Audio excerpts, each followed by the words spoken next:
Today, I'll be showing you how to transfer money from your Commerzbank account to your Wise account, formerly known as TransferWise. This process is simple, so let's get started. Log into your Commerzbank online banking. Once you're in, go to the Transfers section. Here, you'll need to set up a new transfer. Make sure you have your Wise account details ready. These include your Wise IBAN and BIC, which you can easily find in your Wise account under the Balance section.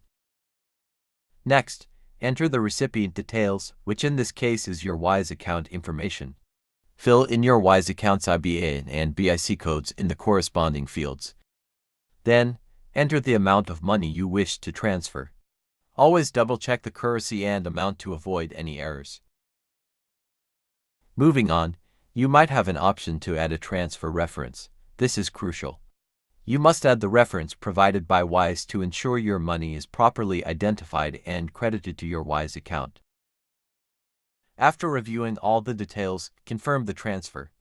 You might need to authenticate the transaction using your Commerzbank app or a TAN for security purposes.